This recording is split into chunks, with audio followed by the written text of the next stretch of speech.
At a very early age, he decided he wanted to be a police juror, and he ran against an entrenched incumbent and beat him pretty bad. He then decided he wanted to be the parish president, and we had a police jury system. So what he did was he had the system changed to a parish government so he could get a job. And we figured that would take care of him for a while, but he didn't last long. Governor Blanco got elected as our governor, and they tapped Scott to be the Department of Natural Resources cabinet member, to the delight of the oil company, I can tell you, because he's very popular there. And I don't have to tell the people in Vermilion Parish about him, because he's the one that got your Palmetto Park back into operation. He went on to become, after Bobby Jindal won for governor, he stayed on as the Department of Natural Resources Secretary, and Bobby tapped him to be his legislative liaison, which is a very important position. That's how he gets his legislation passed. And Scott is a past master at that. He knows how to play the game. And any successes that they've had in the legislature, a lot of it falls on the ability of Scott Angelle to get these bills through for the government. When Landrieu became the mayor of New Orleans and vacated the lieutenant governor's position, Governor Jindal, a Republican, appointed Democrat Scott Angelle to be the lieutenant governor. He made one mistake. He made Scott agree that he wouldn't run for that position, and he honored that. And now we have a new lieutenant governor, and Scott did what he said he was going to do. He didn't run. But we're looking forward to him being with us in the future.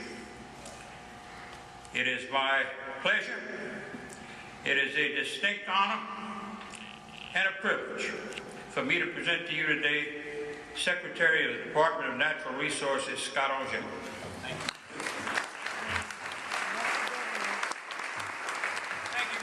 Johnny, thank you, Colonel. I appreciate the opportunity to be here. Thank you very much. I'm delighted to share the stage with the distinguished group of gentlemen, and I would tell you that it's great to live and be in a slice of America where we have the courage to begin today's event with the Pledge of Allegiance, the national anthem, and followed by a prayer. I think we ought to give the folks who put this together a round of applause for their efforts in doing that. Pastor Hayes used the word warrior. There is no greater compliment, I think, that a man can give to another man, or a man can give to a woman, than to call that person a warrior. A warrior, to me, represents that spirit and that never-ending desire to get across the finish line at all costs, whatever it may be. So obviously, I'm honored to spend my day with folks who willingly answered the call of duty and whose service made it possible for us to be here today and enjoy the freedoms that we do. And it's my great pleasure also, as we are the weekend before Veterans Day, that we would begin to honor the more than 300,000 sons and daughters, brothers and sisters of Louisiana who have served our country. You know, in the month of November, we're reminded to give thanks for our many blessings. On that one Veterans Day on November 11th, we come together to remember, honor, and pay tribute to our nation's heroes. Heroes who set aside for a moment, think of how comforting it is for all of us with our cell phones and our remote controls and everything that we have, but heroes who set aside their personal safety to defend and protect their family, their community, and their nation from those who would threaten our way of life. As Americans, we cannot enjoy, obviously, the blessings of freedom and liberty without the service of these men and women fulfilling that extraordinary duty. From those who crossed the Delaware with our first nation's president some 235 years ago, to those who served in Japan, Korea, Vietnam, the Pacific Islands, Midway, or the Normandy beaches. Humble men and women who understood the importance of duty and service to our nation, did not join for public recognition or fanfare, but rather to serve and preserve our democracy. Quiet courage, strong courage, sacrifice, commitment. They deserve our deepest appreciation. Let us never forget. You know, since the birth of our nation, we've been blessed with generations of patriots have stepped forward to say, send me. These men and women are those willing to risk it all to serve all. And certainly as individuals, we recognize and honor all veterans from every conflict and every generation who have defended our nation and our American way of life. But today, however, I would like to specifically recognize two distinct generations of veterans. As most of you know, December 8th will mark the 70th anniversary of America's entry into World War II.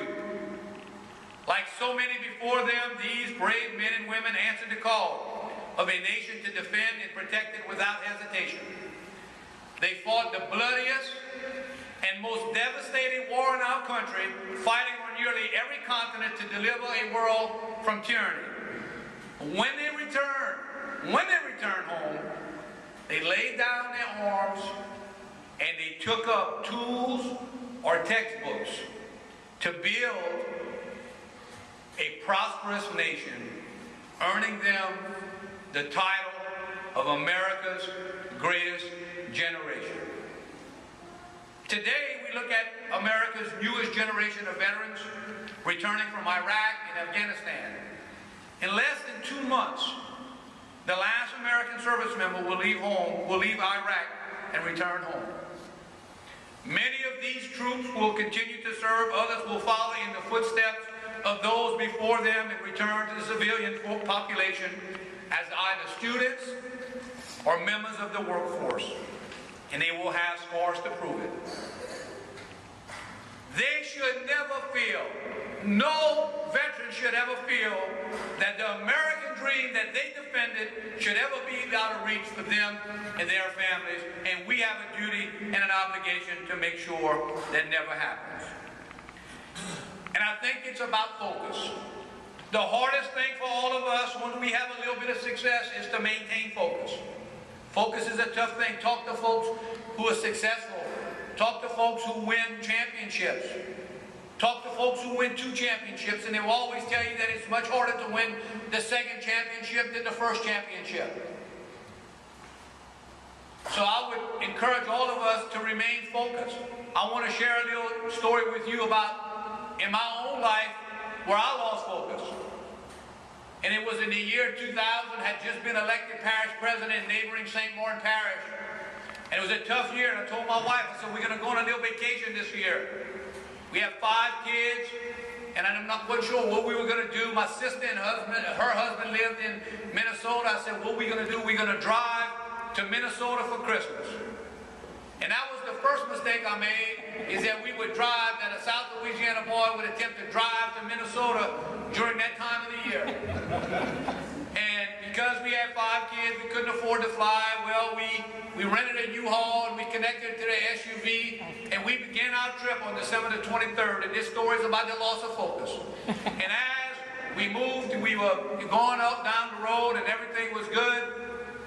Somewhere between Alexandria and Natchitoches on Interstate 49, my wife leans over and says, we are almost out of gas. And she was like, you know, how could a man that the people just elected not get enough gas to at least make it to Alexandria? We're on our way to Natchitoches, on our way to Minnesota. And I said, oh, don't worry, baby, I've been up here 1,000 times. There's an exit up here. We'll just find an exit and we'll get gas. Well, I got off and I got on and I got off, and those of you familiar with Interstate 49 between Alexandria and Natchitoches, there's not a whole bunch. At 6 o'clock at night, you can't see anything. The no service light is on the little cell phone. So we get off, get on, get off. It doesn't look good. I got the little pucker factor going on right here. I'm not sure we're going to make it. And my wife is really freaking out that we're going to run out of gas on Interstate 49 on December the 23rd. And I'm starting to figure out that we probably will, and I'm going to have to make a plan.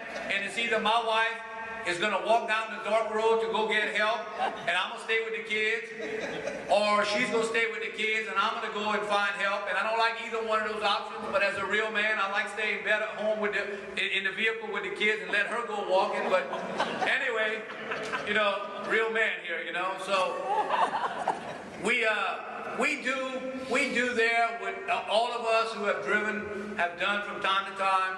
We actually make it to Natchitoches, Louisiana, and we actually run out of gas at that gas pump right there, okay? We've all done it. And my wife says, "You see that hotel right there?" I said, "Yeah." She said, "We're going to sleep over here tonight."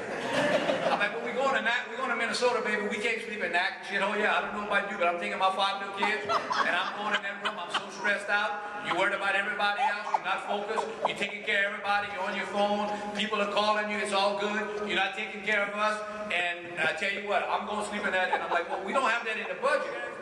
And she said, "Easy it is in America for us to lose focus on what's important." And today is about hitting the reset button and getting focused on what is important. And to the men that we honor today and to their families, on behalf of Governor Jindal, I say thank you for the sacrifices. And, you know, while a lot of folks think a lot of things about our country, I think the greatest days of our country are ahead of us.